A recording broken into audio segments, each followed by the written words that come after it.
how do we understand ano po the family of God as listed in verse number 15, and how do we understand the working of God in us as listed in verse number 20. This particular subjects we will be able to comprehend the Apostle Paul says in verse number 18, may be able to comprehend with all saints what is the breadth, the length, the depth, and the height. Okay, here we can see clearly the four dimensions. Ano po? Okay, the four dimensions. We can see clearly what is the Apostle Paul is talking about. Ano po? In his epistle in Ephesians chapter 3 verse number 18. So we have this idea that the Apostle Paul is teaching us to comprehend all these things. What is the breadth, the length, the depth, and the height? Okay, the breadth, the length, the depth, and the height. It's not the length, the width, and the height,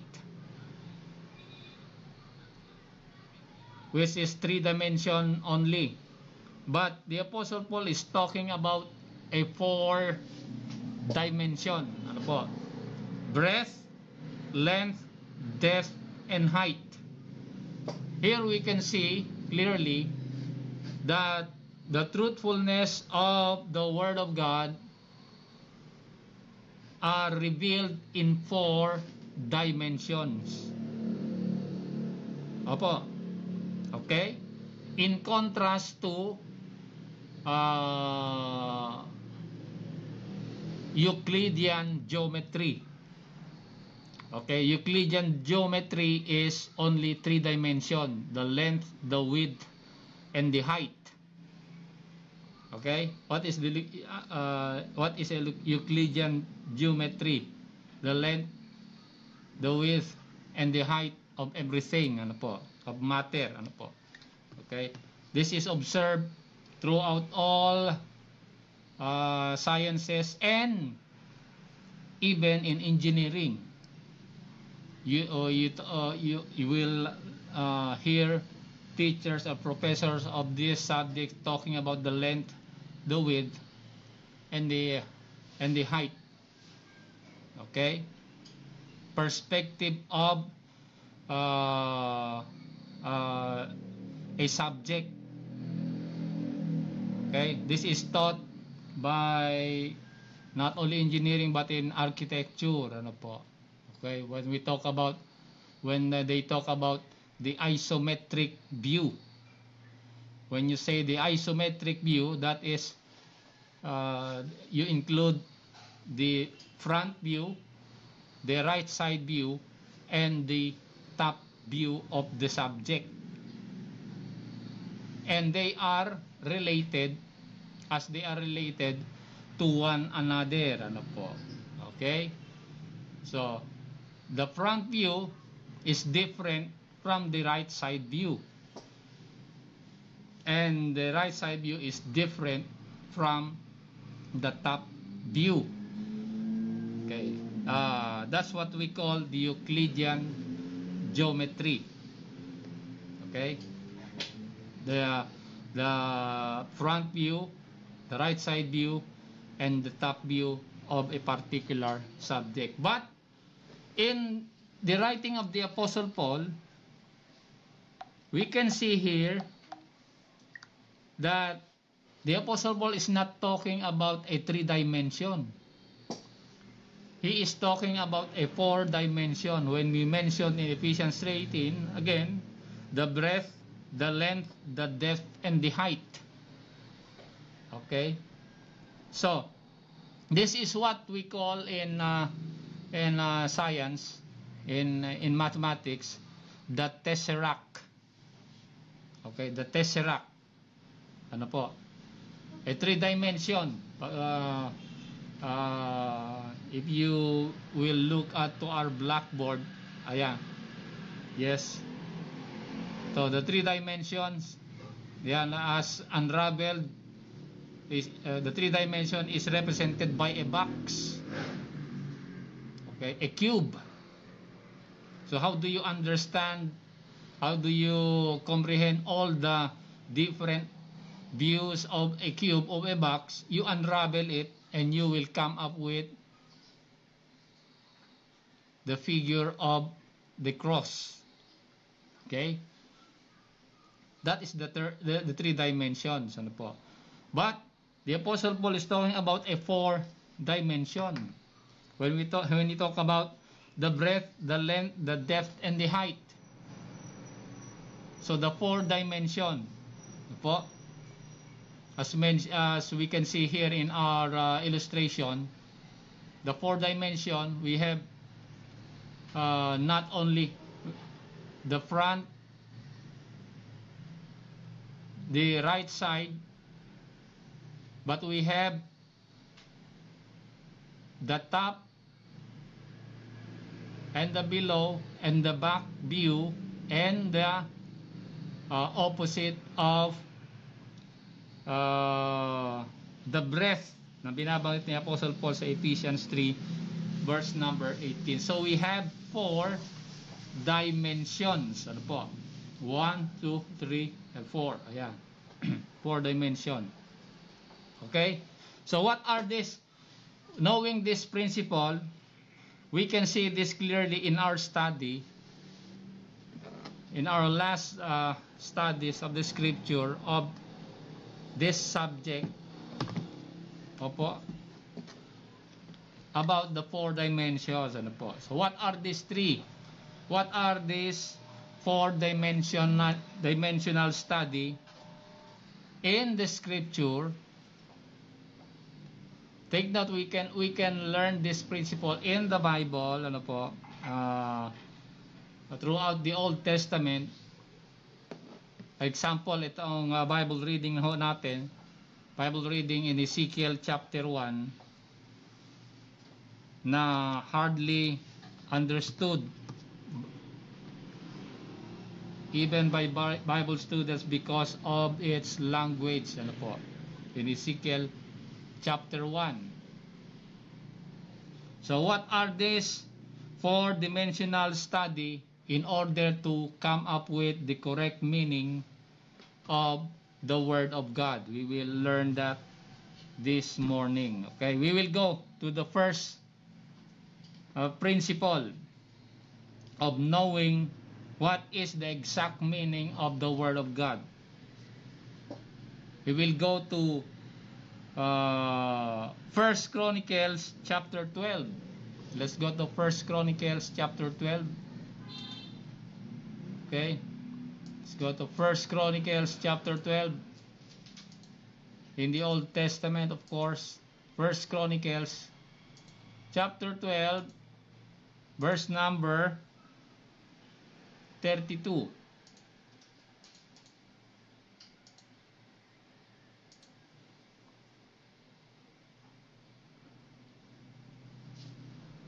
First Chronicles 12:32. Yan, natin. First Chronicles 12:32. It says, and of the children of Issachar, which were men that had understanding of the times, to know what Israel ought to do. The heads of them were 200, and all their brethren were at their commandment. So this is the first principle that we will observe in studying the Bible. Ano po itong first principle na to? We call this the Issachar view, where the children of Issachar were men that had understanding of the times. The Bible says they had understanding of the times. Okay? So that is the first dimensional study of the Word of God. Understanding of the times involves news clips, current events, and situationals to observe the times. Sabi po diyan, ano po? As the children of Issachar, they are men that had understanding of the times. That means these are individuals who had an idea, who have a particular discipline about learning the true subject through their current events during their time. These are the Issachar, the children of Issachar, the Issachar view. Now, if we are going to observe this principle, that means every Bible believers, every Bible students ought to be in tune with the current events. Okay, like the children of Issachar understanding the times. That means they know for a fact the prophecy of the Word of God, and they are correlating them to their current events. And that is what we have done in our past subject. Okay, as we take a review, when we talk about the Issachar view, these are the 7 signs that we have studied of Harpazo. We talk about the sign of Israel. We talk about the sign of the explosion of knowledge. We talk about world evangelism in Matthew 24. And we talk about the sign of the scoffers. We also talk about the sign of the 4 winds. And also the sign of Noah. Okay? And not to mention the feast of the Jews that we have studied, or the Hanukkah in John chapter 10 verse number 22. The feast of the Jews mentioned by the Lord in John chapter 2 is not mentioned by Moses. This is a feast of the Jews commemorating the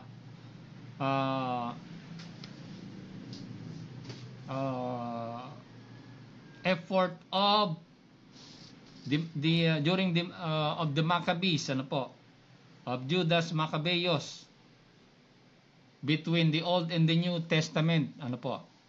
This event took place between the Old and the New Testament. They have cleansed and rededicated the temple during their time. And this was alluded in John chapter 10 verse 22 when the Lord attended a feast of the Jews, as the Apostle John mentioned this. Okay, this feast is not a feast of Moses, but to understand this you need to go through history and their current events during their time.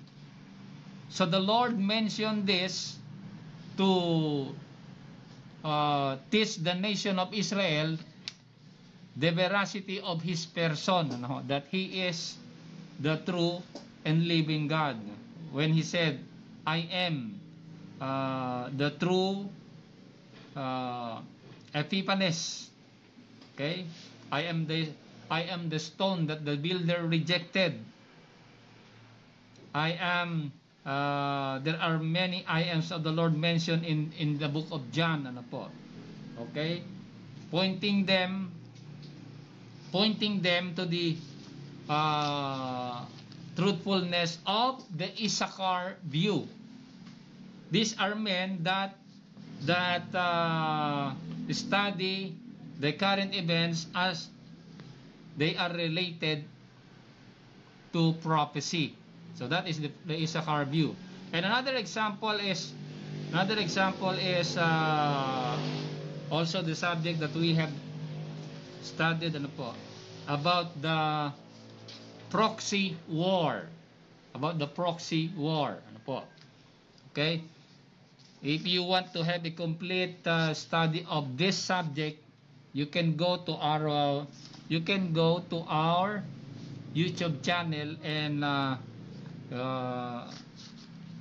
go back as you study this particular subject. Opo. Okay? So, the Issachar view is teaching us that we will interpret the Word of God, we will know the Word of God, knowing the signs of the times, as mentioned here by in the book of First Chronicles chapter 12 verse number 32, which the children of Issachar, which were men that had understanding of the times, the Bible says, to know what Israel ought to do. Okay? Now that is very vital, ano po. That means we can know what we ought to do, as according to the text, if we know the signs or we understand the times. Another example here is as we studied Daniel chapter 9 about his 70th the 70 weeks of Daniel, ano po. Okay, in Daniel chapter 9 verse number 2, Daniel was praying and studying the fulfillment of the prophecy as written by Jeremiah in Jeremiah chapter 25. So the prophecy of Jeremiah of the 70 years of exile in Babylon is about to expire, as we read in Daniel chapter 9. So Daniel knowing this time, or understanding the time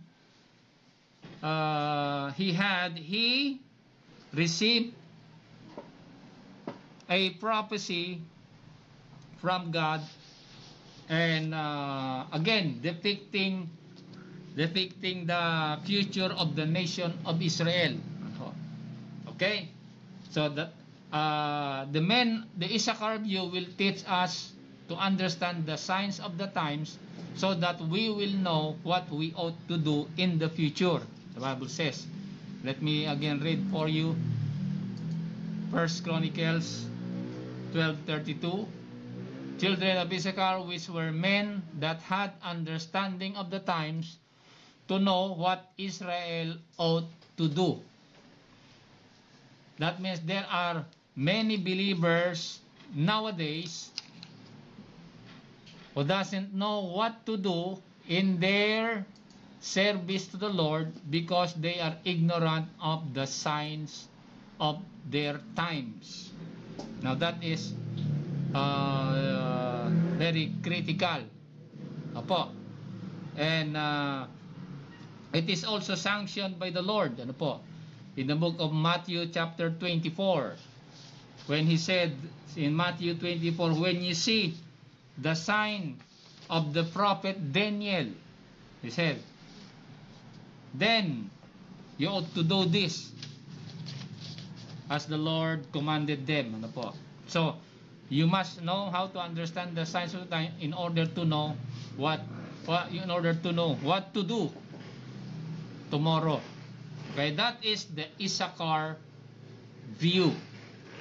That's one reason why we hold to the principle that knowing the signs of the times is vital in our Christian life.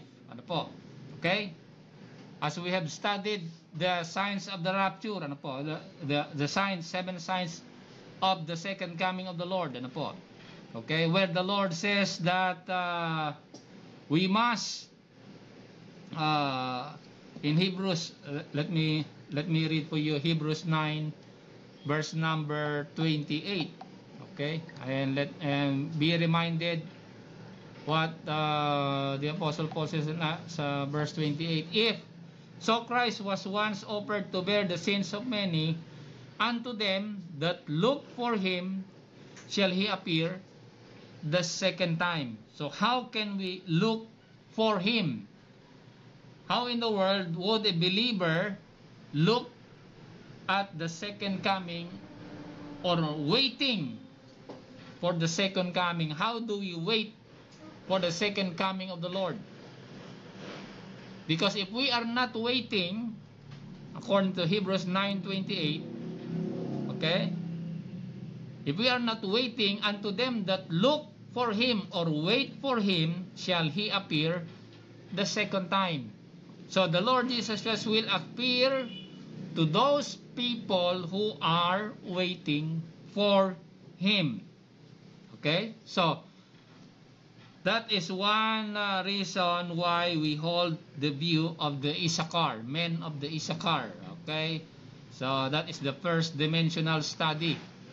Okay, that I suggest to every listener na you must, as you study your Bible, this will get you into more details of the scripture, how precise and perfect the Bible is.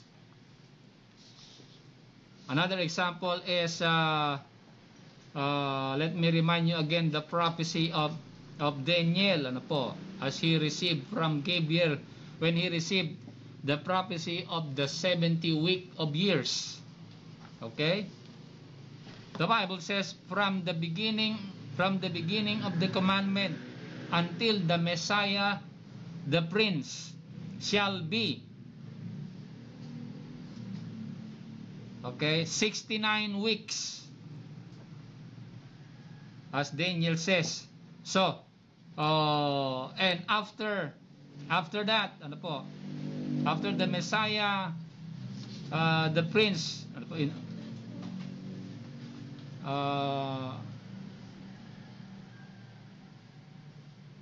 in Daniel chapter 9 verse number 26, the Messiah will be cut off. And then in verse number 27, the resumption of the 70th week of Daniel. So that means the margin of error of Gabriel was 0. That's how precise and exact the prophecy of the Bible is. Now, you cannot understand that if you do not hold the view of the Issachar view, understanding the times. Okay? Understanding the times to know what Israel ought to do. Or we can say, as a believer, we must understand the times to know what we as a believer ought to do. Okay, so that is one principle, ano po, here listed in 1 Chronicles chapter 12 verse number 32. Okay, we'll continue to the second dimension.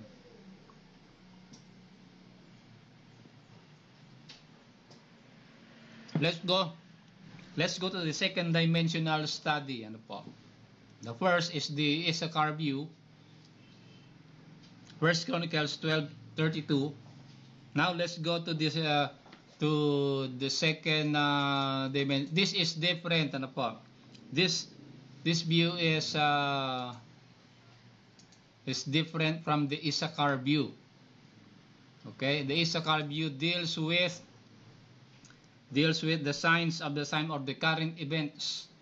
But in the second dimensional study, as we listed in Acts chapter 17, let's go to Acts chapter 17. Acts 17, verse number 10. Another view, another field of study in knowing the veracity and the truthfulness of the Bible. Where the Bible says in Acts 17, Acts 17 verse 10 and 11. And the brethren immediately sent away Paul and Silas by night unto Berea, who, coming thither, went into the synagogue of the Jews. These were more noble, these referring to the Berean Christian. These, the Berean believers, were more noble than those in Thessalonica. How noble? In that they received the word with all readiness of mind, and searched the scriptures daily whether those things were so. Okay, this is the second dimensional study in knowing the veracity of the scripture. First is the Issachar view. Second is we are now in the Berean view. Now the Berean view, the men, the brethren at Berea, as listed in verse number 11, they were more noble than those in Thessalonica, in that they received the word with readiness of mind. And when you talk about receiving the word with readiness of mind, that means the Bible to them is priority in their study. Okay, they receive the word with readiness of mind. And to confirm this, the Bible says, and search the scriptures daily, whether those things were so.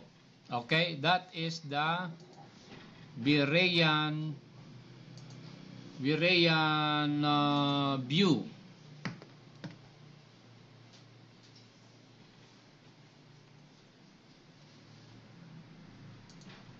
Now, the Berean view will teach us that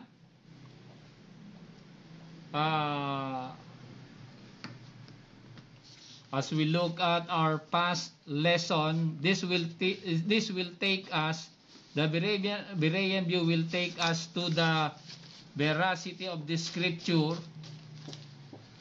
Okay, where the Bible says in Acts 17, po,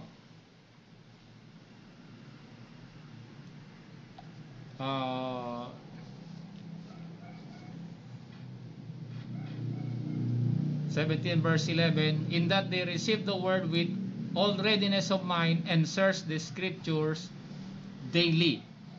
Now, the question now is, what was the scripture of the Berean Christian? Because it is stated here, they searched the scriptures daily. What was the scripture of the Berean Christian? And particularly during the time of the Lord, until the apostles, what was their scripture? What particular versions they possess during their time? Okay, they searched the scripture. What scripture?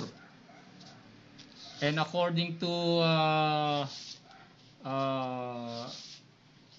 Luke chapter 24.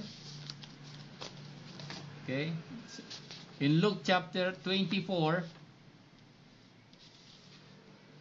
verse number 44, the Lord says, let me read for you.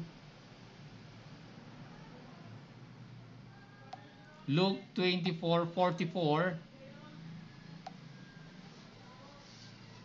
And he said unto them, these are the words which I spake unto you while I was with you, that all things must be fulfilled which were written in the law of Moses and in the prophets and in the Psalms concerning me. Okay? And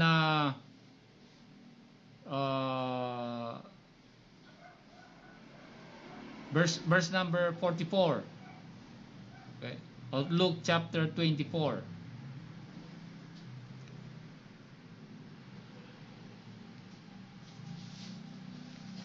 So here we can see the principle of the Berean view, that they search the scripture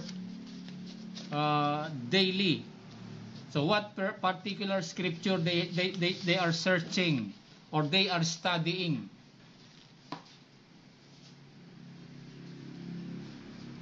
So we cannot know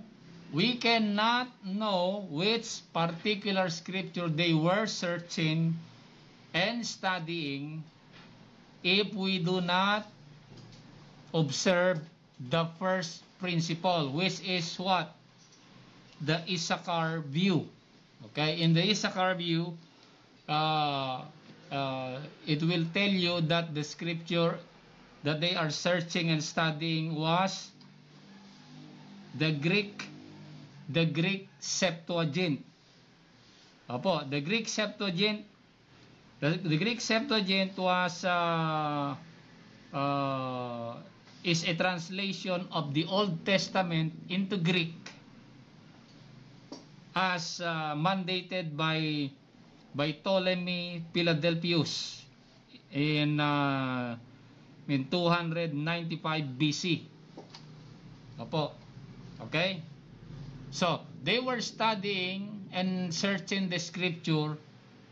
That is the Greek Septuagint. Okay? No other versions they were studying except the Greek Septuagint. There was no King James Version at that time. There were no other versions during that time. Okay? In fact, even the Lord and the disciples, when they are quoting the scripture, they are quoting from the Greek Septuagint. Okay? These are the scriptures that the Berean Christians are studying. Because during their time, the time of the Lord Jesus Christ, and then even during the Maccabean period, or between the Old and the New Testament,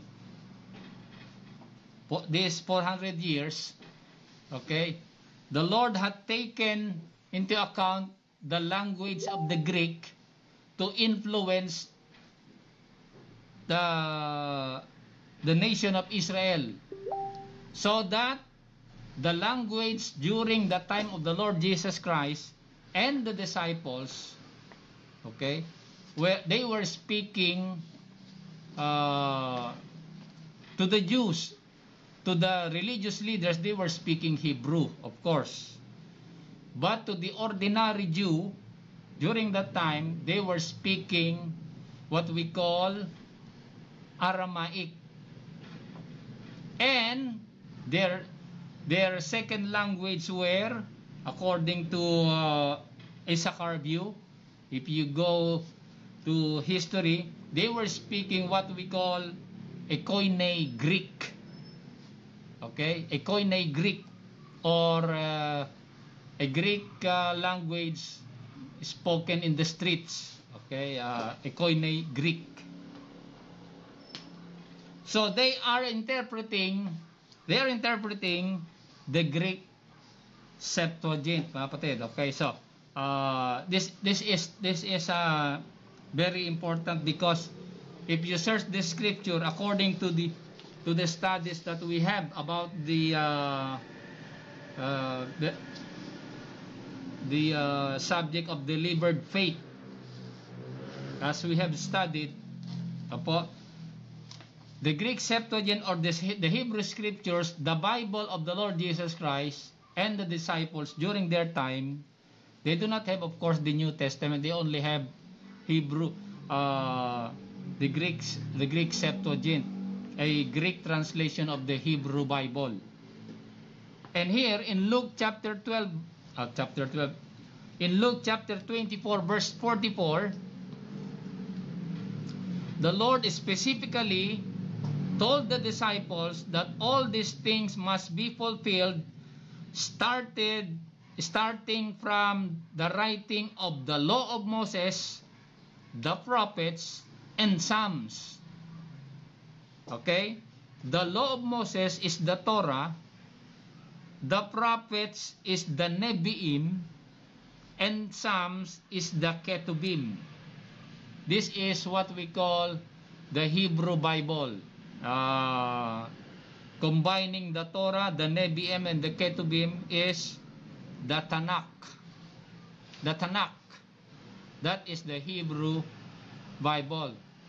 If you translate the Tanakh into Greek, that is the Greek Septuagint. So they were searching, the Berean Christians were searching and studying the scripture.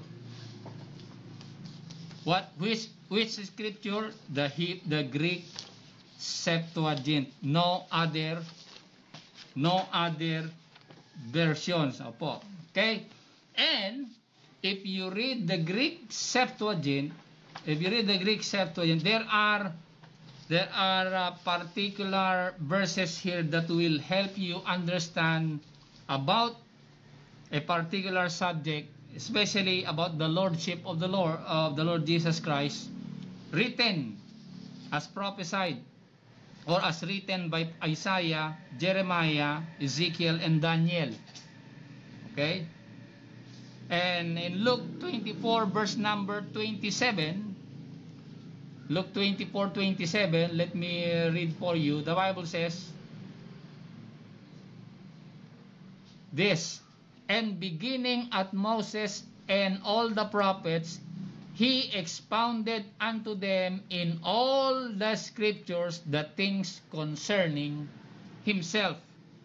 The Lord Jesus Christ, beginning at the Torah and the Ketubim and the Nevi'im, he expounded himself. That means you can read about the Lord Jesus Christ without the New Testament by just reading Isaiah, Jeremiah, Ezekiel, Daniel, and also Hosea. Okay? That is not to disrespect the New Testament, but what we are talking about here is when the Berean Christians were studying the scriptures, they have in their hand the Greek Septuagint. Okay? No, not the King James Version, no other version, but the Greek Septuagint. And they search the scripture daily whether these things are so. Okay? So this is the second principle of knowing the veracity or the truthfulness of the Bible. You do not just study this history without the guiding of the Bible. That is the Issachar view. Okay? And you can understand the Berean view of, or the veracity or the truthfulness of the scripture with the help of the Issachar view. Because the Issachar view dwells more on history and current events. Understanding the times, the Bible says in 1 Chronicles chapter 12, verse 32. But the Berean view, you know that the scripture is true, but the challenge is, how can you prove it that the scripture is true by just searching the scripture. Okay? So, that is the Berean view. Now we will go to the third dimension.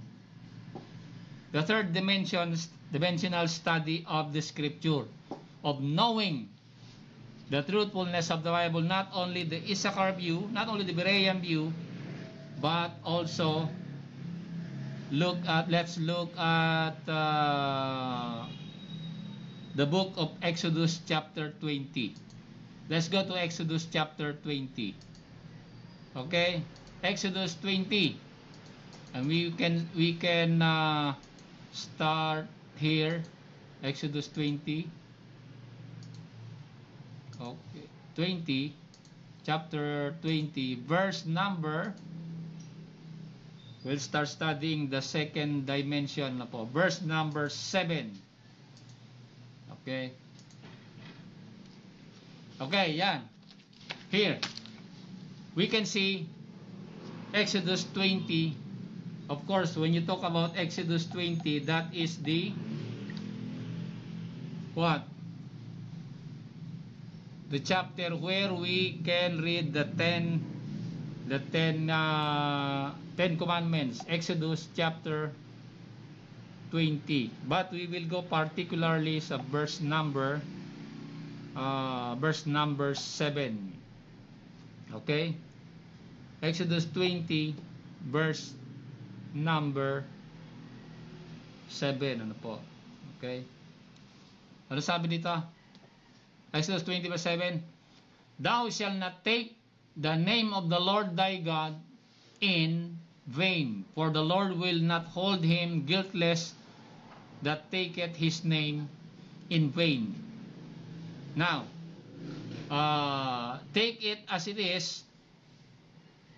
It means what it says. Thou shalt not take the name of the Lord thy God in vain. But if we go a little deeper, again, using the Issachar view, this is another area of the Issachar view. Ano po?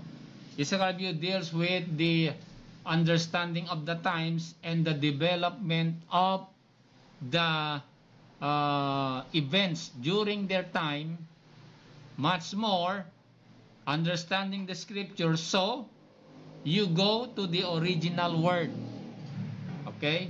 Because if you will take it as it is in Exodus 20 verse number 7, taking, thou shalt not take the name of the Lord thy God in vain, that would mean what? That would mean vocabulary. Okay? That would mean just speaking the name of the Lord in vain. But if we go to the original word, the Greek word, the Hebrew word there of the take, thou shalt not take, nasa, nasaw, in Hebrew, okay, carries a lot of meaning.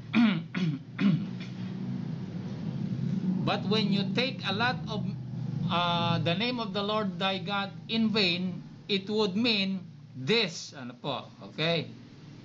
You mean you will magnify, you regard, you utterly wear his name. So that would mean that taking the Lord our God, taking his name, ano po, taking his name in vain would mean ambassadorship. Okay? It is not a vocabulary. It is taking the name of the king. You are adhering to his kingship. You are not just saying or uttering his name. You are taking his seal. You are taking his name to all the earth. Okay? So, that is the positive meaning of taking, thou shalt not take the name of the Lord thy God in vain. So, when we talk about ambassadorship, this is explained. This is explained in by the Apostle Paul in Ephesians chapter 6. Let's go to Ephesians chapter 6. So when you take the name of the King, when you take the name of the Lord, you do not take it in vain. That means you ought to be an ambassador. Verse 20. Okay, Ephesians 6, verse number 20. For I am an ambassador in bonds, that therein I may speak boldly as I ought to speak. So when somebody take the name of the Lord in vain, that means you are adhering to him, but you do not speak him, you do not speak about him to other people. You are not an ambassador. Okay? So, being an ambassador of the King, as the Apostle Paul is, he said that I may speak boldly as I ought to speak. How do we speak the name of the Lord? Boldly. Sabi po diyan, ano po, in Ephesians chapter 6, verse number 20. And also, look at Philippians chapter 1. Let's go to Philippians chapter 1. Another area of ambassadorship. The Apostle Paul says, even as it meet for me to think this is of you all, because I have you in my heart, inasmuch as both in my bonds and in the defense and confirmation of the gospel, you are all partakers of my grace. So he had spoken the word of Christ boldly, but not only that, the Apostle Paul is also in the defense of the confirmation of the gospel. Now that is an ambassadorship. Okay. Verse 14. Also verse 14. Again, the Apostle Paul is saying, and many of the brethren in the Lord, waxing confident in my bonds, as much more bold to speak the word without fear. Okay? So when you take the name of the Lord, you speak the name of the Lord without fear. And lastly, 2 Timothy chapter 2 verse 9. Let's go to 2 Timothy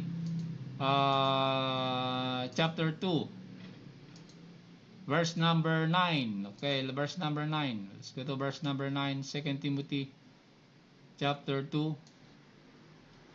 Wherein I suffer trouble as an evildoer, even unto bonds, but the word of God is not bound. Okay? So we know for a fact that the Apostle Paul was imprisoned by the Romans, but here we can clearly see that even though that is a fact, but the word of God is not bound, the Apostle Paul says. That means he being an ambassador of the Lord, taking the name of the Lord not in vain, because he had preached the gospel to all creature. Ano po? So as a result, the word of God take effect and it is not bound. Okay, so that is the third view. So it is clear now that the third dimension is this. Okay, the third dimension is this. When you take the name of Issachar and the Berean view, it will it will lead you to the third dimension, which is taking the name of the King not in vain. That means if you name the name of Christ, you depart from iniquity, and you ought to know how to defend or to proclaim or to explain Him to all people. Ano po? Even the Lord Jesus Christ was interpolated by Pilate when he said, "What is truth?" Okay? At that event, we can see that it is not bad to question the truth. Okay? If you want to know the truth, you ask questions, okay? And the truth will not matter being questioned, because the truth has nothing to hide. If you question the truth, that is fine, but the truth can defend itself. The truth has nothing to hide, so you can explain things. That is what we call taking the name of the Lord not in vain. So when we name the name of Christ, we ought to be prepared in explaining the Bible, the veracity of the Bible, to all concerned. Okay, that is the third dimension, mga kapatid. Okay, now lastly, let's go to the fourth dimension. The fourth dimension of studying or knowing the veracity of the Bible. Ano po? Okay, we have studied this. This is now what we call the eclectic view of the Bible. Ano po? The eclectic view of the Bible will tell you this is now the combination of the three. Combination of Issachar, the Berean, and the ambassador view. Okay? The eclectic view will tell us what is the exact meaning of the scripture. If you know the exact meaning of the scripture, thereby your doctrine is true. Okay? There are a lot of people, a lot of Bible scholars and Bible believers studying the Bible that make mistakes about particular doctrines because they do not hold the four-dimensional study of the scripture. They only some of them use their philosophy. They base their Bible and their interpretation on their philosophy. Okay? Which is erroneous. Okay? You do not teach the Bible using your philosophy. No. Your philosophy must be determined by the Bible. Okay? So how can you explain the veracity of the Bible if you do not know these four views of studying the scriptures? If you do not know history or biblical history, if you do not know the veracity of the scripture as mentioned by the Lord, or the Tanakh, or the Torah, the Ketuvim, and the Nevi'im, or if you do not know the third view, the ambassador view, chances are you will teach false doctrine. Ano po? You will teach false doctrine if you do not study the Bible this way. I'm not saying that this is the only way in studying the scripture, but what I'm saying is, if you want to know the exact meaning of the Word of God, go through these four principles. Use them and see how the truth open up to you, and it is a glorious truth. It's not divisive.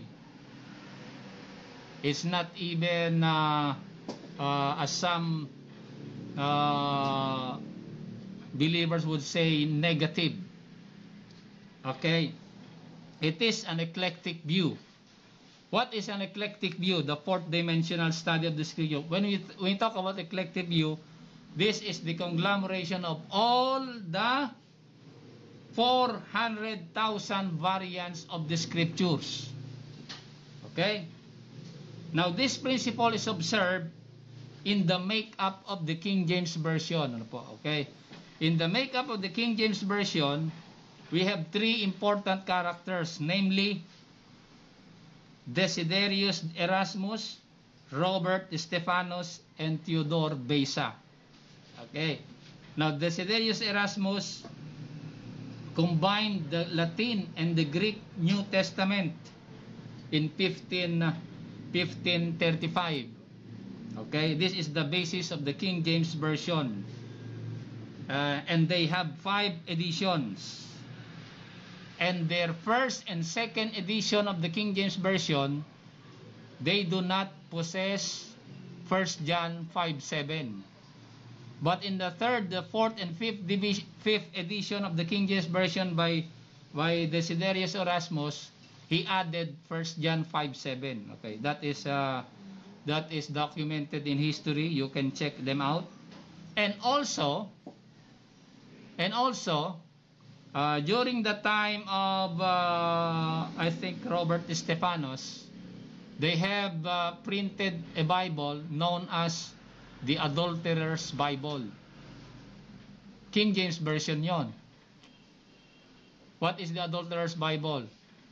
The Adulterer's Bible is a King James Version. They have forgotten to insert the word not in the Ten Commandments when it says, "Thou shalt not commit adultery." They have forgotten the word not. So, the commandment there will read for you, "Thou shalt commit adultery."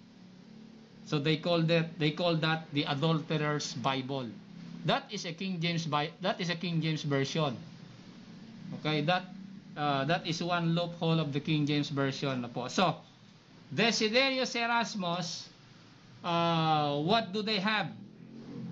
When he published the King James Version, he only have, now listen now, in history, Desiderius Erasmus only have, he believes in eclectic view, by the way. But what the eclectic view means will tell you that you must combine all the available manuscript in your time to arrive to the correct translation of the Bible. That is the eclectic view. Ano po? But Desiderius Erasmus only have 12 manuscripts during their time. In our time, in the 21st century, in our time, according sa record, ano po, okay, we have 5,600 manuscripts in Greek alone, not to mention all the languages. But in Greek, there are 5,600 manuscripts. Erasmus only have 12 manuscripts. As a result, you have a mistranslation of verses in the Bible. Ano po? Example, Revelation 13:6, John 1:18. Okay? This will be ironed out if you observe the eclectic view. Okay? So, Erasmus only have 12 manuscripts, while during our time, we have 5,600 manuscripts. So, if you observe the eclectic view, that would mean you take 5,600, combine them, and you will arrive to the correct translation of the Bible. Okay? Not just 12 manuscripts as Erasmus, Desiderius Erasmus would propose.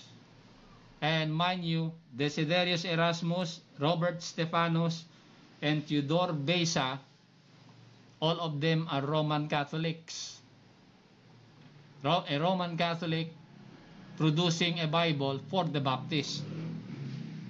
And now the Baptist is saying the true translation of the Bible is the King James Version.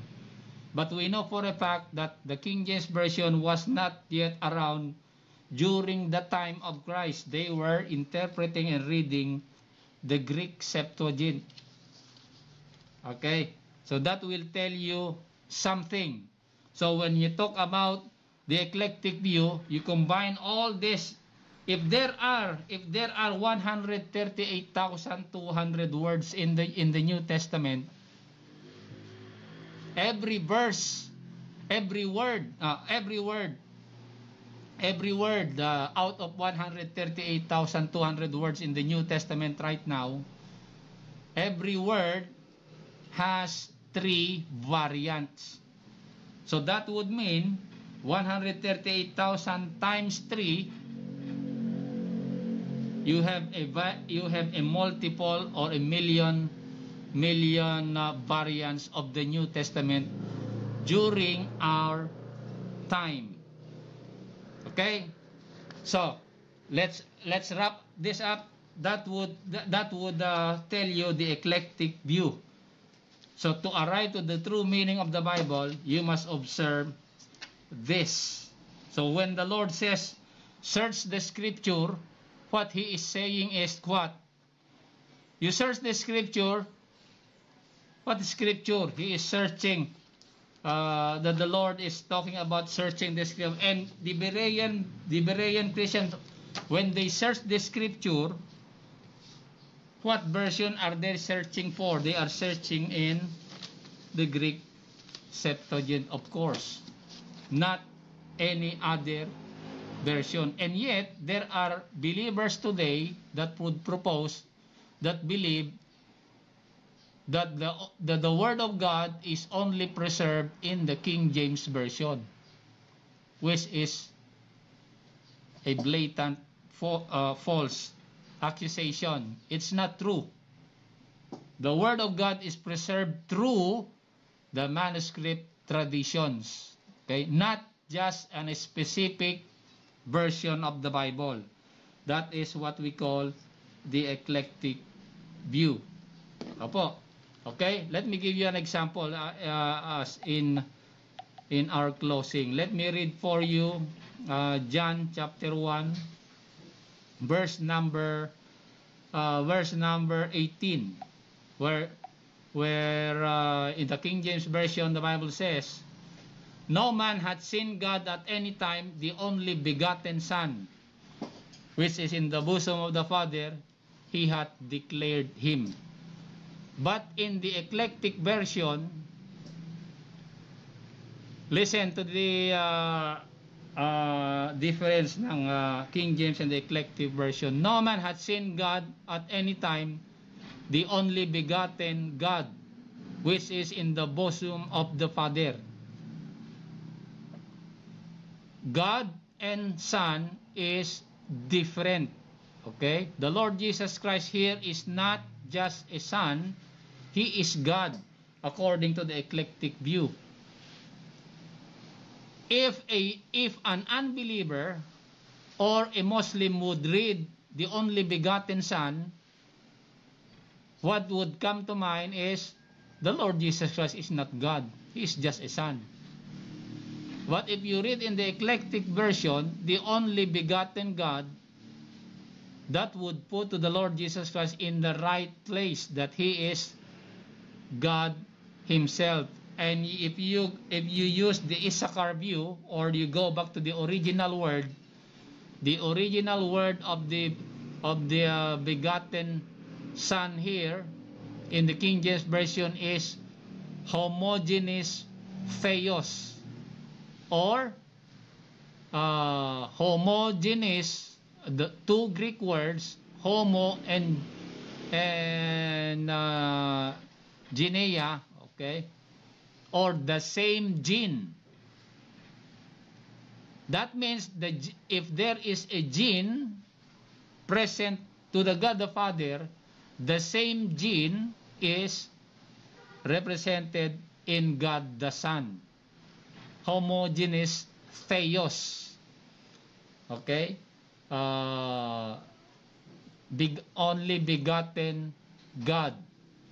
In the King James Version, this is homogeneous weos. When you say homogeneous huios, that is son, the Greek word of son.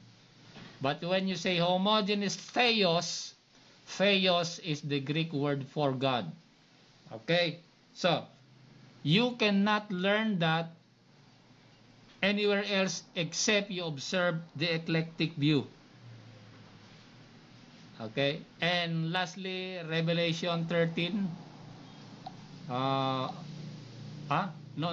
Revelation 16:5. The Bible says in King James Version, "And I heard the angel of the water say, Thou art righteous, O Lord, which are, which was, and shall be, because thou hast judged thus." That is the King James. But in the eclectic version, the Bible would say this, "And I heard the angel of the water say, Thou art righteous, O Lord, which art, which was, O Holy One." So the King James Version omitted the word O Holy One. And if you ask, who is this Holy One? Who is this Holy One? That is, of course, that is written in the book of Isaiah many times. Ano po? In the book of Isaiah, the term Holy One is a title of the Lord Jesus Christ in the Old Testament. Like, for example, there are a lot of verses here, but let me point you with just one verse. Isaiah 49 verse 7. You can look it for yourselves. We have no time to read it. And a lot of verses that talk about that the term Holy One is referring to the Lord Jesus Christ. So, the question now is this: why did the King James translators omit the word Holy One, which is a title of the Lord Jesus Christ, in Revelation 16:5?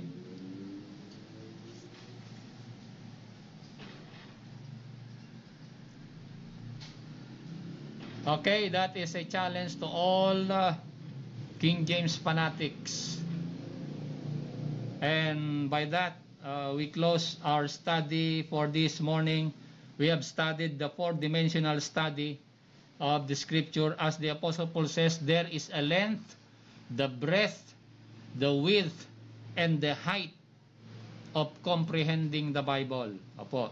And they are the Issachar view, the Berean view, the ambassador's view, and the eclectic view of the scripture. So God bless you in your study and serving the Lord. Let's go to the Lord in the closing prayer. Let's praise.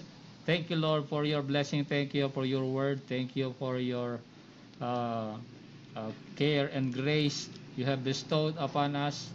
I pray that you will completely guide us into all truth and provide of all our needs as we serve and wait for your second coming. In Christ's most precious name we ask all these things.